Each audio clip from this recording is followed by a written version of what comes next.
तो ड्रामा के स्टार्टिंग में हमारे ड्रामा की मेन फीमेल लीड यूजू को दिखाया जाता है, जो कि एक स्कूल स्टूडेंट है। वेल, इसका एक सीक्रेट है कि ये सभी से छुप कर wild romantic BL web novel लिखती है, यानी बॉयज लव स्टोरी। बट इसकी लिखी हुई नॉवल बिल्कुल नहीं अच्छी होती, उन पर व्यूज नहीं आते। अभी तक ये पूरे 100 एपिसोड लिख चुकी है, पर सब पर बस 1 या 2 व्यूज है और कमेंट्स तो आज तक एक भी नहीं आया, इसीलिए वो परेशान रहती है। फिर तभी उसका छोटा भाई यहाँ आता है, जिसका नाम है यूडो, जिसको यूजू के सीक्रेट के बारे में पता है कि उसकी बहन रोमांटिक बीएल नॉवल लिखती है, इसलिए वो अपनी बहन को एनी टाइम ब्लैकमेल करता है। मंगवा रहा था, वो जो मार्केट से कोक ले लेती है, और जब वो वापस आ रही थी कि तभी वो देखती है कि उसके नेबर में 4 हॉट बॉयज शिफ्ट हुए हैं, जो कि वैसे तो एक्सरसाइज कर रहे थे, अपनी बातें कर रहे थे, लेकिन यूजू ऐसे बीएल नॉवलिस्ट उन्हें अपने रोमांटिक नजरिए से देख रही थी। ये सब रोमांस कर रहे हैं, यानी वो खुद ही अपनी इमेजिनेशन में इनकी मूव्स गलत बनवा देती है और डायलॉग्स भी वो वाइल्ड बनवा देती है, जैसे उसे इन चारों को देखकर अपने न्यू बीएल नॉवल के आइडिया मिल रहे हो। इसलिए वो बस इन्हें हंसते हुए घूरती गई। लेकिन जब वो दोनों बॉयज यूजू को देखते हैं ये हमें घूर क्यों रही है, तब यूजू यहाँ से जाने लगती है। इन दोनों को कुछ भी समझ नहीं आया कि आखिर ये लड़की कौन थी। वेल, हम यूजू का घर के सीन देखते हैं, जहाँ सब ब्रेकफास्ट कर रहे थे। तब यूजू अपनी मॉम को बताने लगी, हमसे आगे वाले घर में जो ट्विंस रखते थे वो अब यहाँ से शिफ्ट हो चुके हैं और उनकी जगह कोई और लोग रहने आ चुके हैं। तब मॉम कहती है कि अच्छा ऐसा है, बस वो लोग अच्छे होने चाहिए, क्योंकि नेबर्स के साथ अच्छे रिलेशन रखने चाहिए। यहाँ हम देखते हैं कि यूजू के फादर अपने वाइफ से काफ़ी ज़्यादा डर रहे थे, इसलिए वो सोच समझ कर ही बोल रहे थे। तो वहाँ यूडो अपनी बहन को फिर से ब्लैकमेल करने लगा, तो वो मुंह बनाकर अपना बाल वुडो के लिए छोड़कर जाने लगी, जो कि वो उठाकर अपने पास रख लेता है। फिर यूजू को थोड़ा बहुत ब्रेकफास्ट करके ही स्कूल जाना पड़ता है। वेल, जब अपने बाहर आई तो उन्हें वो 4 बॉयज में से 2 को आर्गुमेंट करते हुए देख लेते, इसलिए चुपकर इनकी बातें सुनने लगी, जो कि वैसे नॉर्मल बातें कर रहे थे। लेकिन यूजू उनकी वाइल्ड इमेजिनेशन स्क्रिप्ट बना देते हैं कि कैसे एक कह रहा है कि मुझे नहीं करना है, दूसरा कहता है कि तुम्हें ये करना ही होगा वरना मैं जबरदस्ती करूंगा। पहले वाला कहता है कि तुम मेरे साथ जबरदस्ती नहीं कर सकते, तब वो कहता है कि मैं तुम्हारे साथ जबरदस्ती करे बगैर रह ही नहीं सकता। जबकि रियल में ये दोनों बस कार से जाने वाली बात को लेकर डिस्कस कर रहे थे, लेकिन यूजू मजे से इनकी बीएल लाइंस बना देती है कि तभी एक इंसेक्ट उसके फेस पर आते, इसलिए वो मोबाइल में देखकर अपना फेस ठीक करने लगती है। बट वो दोनों उसे देख लेते हैं। एक को लगा कि हमारी वीडियो रिकॉर्डिंग कर रही है, इसलिए वो गुस्से में तभी यूजू के पास आने लगा, जबकि वो सच में सिर्फ अपने हेयर ठीक कर रही थी। यूजू जब इस लड़की को देखती है तो बस इसे देखते रह जाती है, कितना हॉट है। बाद में इसका नाम है वूसू, जिसे एनी टाइम गुस्सा आते रहता है, यानी ये काफी चिड़चिड़ा है। वूसू पूछने लगा कि तुम हमारे वीडियो क्यों रिकॉर्ड कर रही हो। यूजू मना करते कि नहीं मैंने तो ऐसा कुछ नहीं करा, यानी मैंने कुछ भी वीडियो रिकॉर्ड नहीं करी है, बल्कि मैं तो अपने हेयर ठीक कर रही थी। बट वो यूजू की बात पर विश्वास नहीं करता और कहता है कि अभी डिलीट करो, जबकि यूजू एक्सप्लेन करते हैं कि मैंने सच में वीडियो रिकॉर्ड नहीं करी है। फिर तभी सेकेंड बॉय यानी डोंगजू यहाँ आ जाता है, पूछता कि क्या हुआ। तब वो ने उसे सारी बात बताई कि ये लड़की हमें रिकॉर्ड कर रही है। यूजू बांगजू से ये सब कहते हैं कि मैंने सच में आप दोनों को रिकॉर्ड नहीं करा है, मेरे फेस पर कोई इंसेक्ट आ गया तो मैं बस उसे हटा रही थी। डोंगजू और यूजू की बात पर यकीन कर लेता, बट वो सुख मान नहीं रहा था, इसलिए जैसे ही कहता है कि ये आजकल के स्टूडेंट कुछ व्यूज और कमेंट्स के लिए किसी को भी ऑनलाइन पोस्ट कर देते हैं। तभी यूजू को ये सुनकर गुस्सा आ गया, क्योंकि इसकी नॉवल पर वैसे व्यूज नहीं आते, इसीलिए वो टिगड़ हो जाते और चिल्लाने लगती है कि हाँ मैं मानती हूँ कि मैं मरती हूँ व्यूज और कमेंट्स के लिए, क्योंकि अब तक मैंने पूरे 100 एपिसोड लिख दिए हैं विद ग्रेट एंडिंग, बट किसी पर भी व्यूज नहीं आते।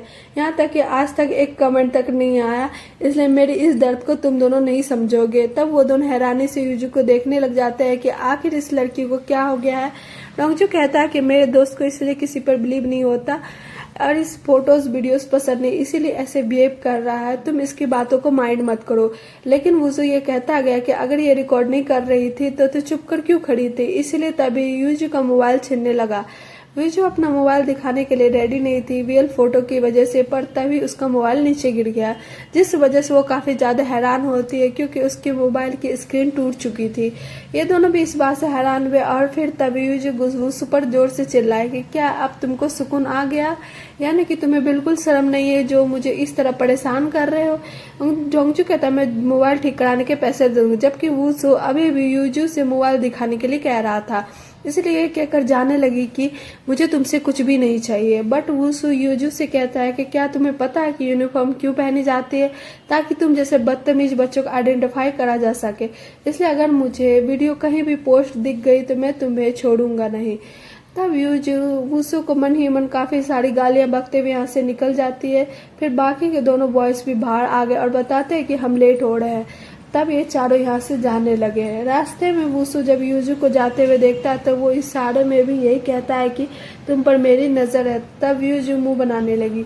फिर नेक्स्ट सीन में हम यूजू का सीन देखते हैं जो कि एक गर्ल्स स्कूल है जहाँ यूजू आ चुकी है। तभी उसे स्कूल के बाहर अपनी बेस्ट फ्रेंड गोया दिख गई, जिसके बारे में वो हमें बताने लगी ये मेरी फ्रेंड है और ये 6th ग्रेड से ही काफ़ी सारे लड़कों को डेट कर चुकी है और अभी तक इसे अपना सच्चा प्यार नहीं मिला है। दोनों फ्रेंड्स साथ में जाने लगी, जहाँ यूजू सुबह का सारा सीन बताते हैं कैसे कैसे मेरे मोबाइल की स्क्रीन टूट गई। तब गोया कहती है तुम भी उन लड़कों से रिपेयर के पैसे लेने चाहिए थे। फिर वो मुंह बनाने लगती कि मेरा फिर से एक ब्रेकअप हो चुका है। यूजू हैरानी से कहते हैं क्या फिर से? गोया बोली कि हाँ, पता नहीं कब मुझे सच्चा प्यार मिलेगा। यूजू भी यही सब बातें कहने लगी कि हाँ, मुझे भी नहीं पता कि कब मुझे मेरा प्यार मिलेगा। इनफैक्ट मेरा तो कोई बॉयफ्रेंड भी नहीं है, जबकि मुझे ऐसा लगता है कि जब मैं किसी को प्यार करने लगूंगी तो मैं और अच्छे से नोवेल लिख पाऊंगी। तब गोया बोली कि हाँ, फिर तो तुम प्यार को अच्छे से एक्सप्लेन कर पाओगे और तुम्हारे व्यूज भी आने लगेंगे। और कितनी अजीब बात नहीं है कि हम दोनों बेस्ट फ्रेंड हैं, पर तुमने आज तक मुझे अपनी आईडी के बारे में नहीं बताया कि आखिर तुम किस टाइप की नोवेल लिख सकती हो। तो वे जो बात को काट देती है कि ये कहकर कि ये राज मेरे ग्रेव तक मेरे साथ ही जाने वाला है, इसलिए तुम ज्यादा मत सोचो। जब दोनों हंसी मजाक करते हुए स्कूल के अंदर आए तो यहाँ वो देखती है कि सभी गर्ल्स टीचर ऑफिस में देख रही है क्योंकि चारों हॉट न्यू टीचर आए हुए हैं। इसलिए ये दोनों भी यहाँ कर देखने लगी कि आखिर अंदर चल क्या रहा है। इनके एक फ्रेंड बताते हैं कि न्यू टीचर यंग है यानी ओल्ड नहीं है। ये चारों अपना कॉलेज कंप्लीट कर आए हैं और काफी ज्यादा इंटेलिजेंट होने के साथ साथ हॉट और हैंडसम भी है। इसलिए आज मुझे खुशी हो रही है कि मैं गर्ल्स स्कूल में हूँ। फिर हमें दिखाया गया कि कैसे एक मिस योंगी नाम की टीचर सभी टीचर का इंट्रोडक्शन दे रही है। वो पहले गी जुअन को इंट्रोड्यूस करवाती है जो कि फिजिकल एजुकेशन टीचर है एंड कॉलेज में काफी सारे रिकॉर्ड तोड़ चुका है। फिर वो डाजू के बारे में बताती है कि ये लैंग्वेज टीचर है जिन्हें वैसे तो काफी सारी लैंग्वेजेस आती है, बट यहाँ ये सिर्फ जैपनीज और इंग्लिश पढ़ाएंगे। गस ताजू को देखने के बाद बोले कि हमने सुना है कि ये टीचर एक बहुत ही रिच फैमिली के सन है। पहले आप डोंगजू के बारे में बताया कि ये कोरियन लिटरेचर टीचर है जिसने 2020 में एक पोएम भी लिखी थी जो कि काफी ज्यादा फेमस हुई थी। गोया को डोंगजू कुछ ज्यादा ही पसंद आ रहा होता है, इसलिए वो उसे देखकर काफी ज्यादा खुश होने लगी। यूजू भी जान जाते हैं कि ये तो वही है जिससे मैं सुबह मिली थी। फिर डरने लगी कि कहीं वो दूसरा वाला तो यहाँ तो नहीं है।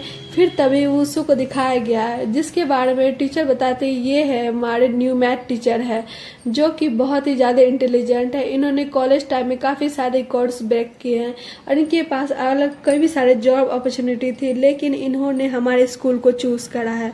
यूजू शौक रह गई वूसू को देखकर कि क्या ये जर्क हमारे स्कूल में पढ़ाने वाला है और भला मेरा क्या ही होगा। तब वही लड़कियां इन चारों टीचर को देखने के बाद इतना ज्यादा एक्साइटेड हो गई कि उन्होंने डोर पर इतना जोर डाला कि डोर का लॉक ही टूट गया और ये सब अंदर आकर गिर गई। सब शौक हुए इन्हें देखकर कि आखिर चल क्या रहा है। यहाँ तक कि टीचर योंगी इन सब पर बुरी तरह चिल्लाने भी लगी कि तुम सब कितनी बदतमीज हो। तब सभी लड़कियां भागने लग जाती है, लेकिन जब यूजू को उठी और उसको वूसू भी देख लेता और पहचान जाता है कि ये वही सुबह वाली बदतमीज लड़की है, तब यूजू उसे देखकर मुंह बनाते हुए यहाँ से चली गई और साथ ही वूसू को घूर भी रही थी। लास्ट में एक और लड़की यहाँ भागती हुई आई जिसका मोबाइल गिर गया था, इसलिए वो अपना मोबाइल उठाकर और डोर को वापस से बंद करके यहाँ से भाग जाती है। फिर ये चारों फ्रेंड्स बात करते हैं कि वह ये चारों टीचर कितने हैंडसम थे। फाइनली अब हमारे म्यूजिक टीचर ईडिंग स्पेस से क्रश खत्म। तभी ईडिंग बाहर आते हैं कि पूछने लगे क्या मेरी बारे में बात कर रहे हो। तब यूजू की फ्रेंड उन्हें गुड बाय कर आगे बढ़ने लग जाती है, जिस बात से टीचर ईडन काफी ज्यादा हैरान हुए कि आखिर इन्हें क्या हो गया। फिर अब ये सब फ्रेंड क्लास में बैठकर बातें करने लगी कि किसी कौन सा वाला टीचर ज़्यादा पसंद आया। गोया बोली कि मुझे तो टीचर डोंगजू काफ़ी ज़्यादा पसंद आया। तभी ये कहते अरे वो तो मुझे साइलेंट लगे। तब गोया अपनी फ्रेंड को गुस्से से घूरने लगी। तब वो कहती है कि अरे मुझे माफ़ कर दो, मेरा क्रश तुम्हारे वाले पर नहीं बल्कि जैपनीज लैंग्वेज टीचर पे है। गोया अब यूजू से पूछती है कि और तुम्हें कौन सा वाला टीचर पसंद है, बट यूजू कुछ नहीं बोले क्योंकि अब वो क्या ही बताए कि उनमें से एक के साथ उसका पंगा हो चुका है। तभी इन्हें न्यूज़ मिले कि वो चारों तो इन्हें पढ़ाएंगे, साथ ही उन चारों में से एक इनका होम टीचर भी होगा। इसलिए ये सब सॉर्ट करने लगे। लेकिन तभी एक लड़की इन सबसे चुप होने का कहती है जिसका नाम है हासू, जो कि क्लास की सबसे इंटेलिजेंट स्टूडेंट है। वेल यूजू और गोया दोनों बाहर चले गए बातें करने के लिए। तभी वहाँ हमें टीचर ऑफिस दिखाया गया जहाँ सब अपने अपने शेड्यूल देख रहे हैं और वो सिर्फ क्लीनिंग करने में बिजी है। एक्चुअली उसे सफाई से कुछ ज़्यादा ही प्यार है, यानी कि वो एक ऐसा पर्सन है जो बिल्कुल भी थोड़ी सी गंदगी बर्दाश्त नहीं कर सकता। जबकि दाजू बस फोटोज क्लिक करता जा रहा था, वो उसको अपना फेस छुपा रहा था कि फिर से सच में वो फोटोज और वीडियोस पसंद नहीं है। दाजू जब नोटिस करता है कि वो कुछ ज़्यादा डीप जाकर क्लीनिंग कर रहा है, जो सब करके उसे खुशी भी मिल रही थी, इसीलिए वो वुसू से बोला कि थोड़ी तो शर्म कर, यानी अब बस रुक जाओ वरना बाकी सब तुम्हें पागल समझेंगे। मगर वुसू अपने दोस्तों से बोलता मुझे इसकी शक्ल पसंद है, इसे मेरे सामने से हटवा दो। दाजू हंसने लगा कि अरे मैं कौन सा तुम्हारी शक्ल को पसंद करता हूँ। और डोंगजू बताता है कि सीट को डिजाइन करा गया है इसलिए हम एक्सचेंज नहीं कर सकते। वुसू कहता है इसका मतलब मुझे इस राइड मंकी का फेस बर्दाश्त ही करना पड़ेगा। तभी ये दोनों दोस्त हैरान रह गए एंड दाजू वुसू से मना करता है कि प्लीज मेरे इस नाम से मत पुकार, मेरी तो कोई इज्जत है। तभी खुद वुसू को भी बैटरी कहकर पुकारने लगा। वुसू इसे फिर से मंकी कहता है। तब दोनों बुरी तरह लड़ने लगे और एक दूसरे को काफी बुरा बुरा बोल रहे थे, बट फिर बाकी के दोनों दोस्त इन दोनों को चुप करा देते हैं। वहीं यूजू गोया के साथ है जो कि एक्सप्लेन कर रही है कि मुझे क्यों टीचर डोंगजू इतने ज़्यादा पसंद आ चुके हैं, क्योंकि उन्हें देखकर मुझे फर्स्ट स्नो फील हुई। और फर्स्ट स्नो का मतलब होता है कि पहला प्यार, यानी जिसको हम दिल से पसंद करते हैं वो हमारे फर्स्ट स्नो होता है। तब यूजू कहने लगी कि अच्छा अगर ऐसा है तो पता नहीं मुझे अपना फर्स्ट स्नो यानी पहला प्यार कब मिलेगा। फिर पूछते हैं कि पर तुम्हारे बाकी के बॉयफ्रेंड्स का क्या है, यानी क्या उन्हें देखकर तुम्हें फर्स्ट स्नो फील नहीं हुआ। तब वो गोया कहती है कि यही तो बात है, जो मुझे टीचर डोंगजू को देखकर फील हुआ ऐसा मुझे कभी किसी को देखकर फील नहीं हुआ, यानी कि वो मुझे काफ़ी ज़्यादा मैनली लगे। तब यूजू भी अपनी स्टोरी बताने लगे कि मैं टीचर डोंगजू और मैथ टीचर वुसू से मिल चुकी हूँ। फिर उसने सुबह वाला पूरा इंसिडेंट बताया, जो सुनकर गोया हैरान थे। और यूजू कह रहे थे कि इसे मैं नहीं चाहती हूँ कि टीचर वुसू हमारे कोई सी भी टीचर बने। लेकिन जब जैसे वो क्लास में आए और उसने यहाँ वुसू को देखा तो तब वो काफ़ी पूरी तरह शॉक रह गए और जल्दी से डोर को बंद कर लेते। गोया पूछते कि क्या हुआ। जब उसने फिर से डोर ओपन करा जहाँ वुसू अब इन्हीं दोनों को देख रहा था, स्पेशली यूजू को, क्योंकि अब से वुसू यूजू का होमरूम टीचर जो है, इसलिए वो भी यूजू को इसी वे में देख रहा होता है कि अब इस लड़की को मैं सबक सिखाऊंगा, यानी कि इसे मैनर सीखने की जरूरत है। जबकि यूजू का वुसू को देखकर दम निकल रहा था। और बस इसी सीन के साथ पार्ट 1 यहीं पर एंड हो जाती है। मिलते हैं नेक्स्ट पार्ट में।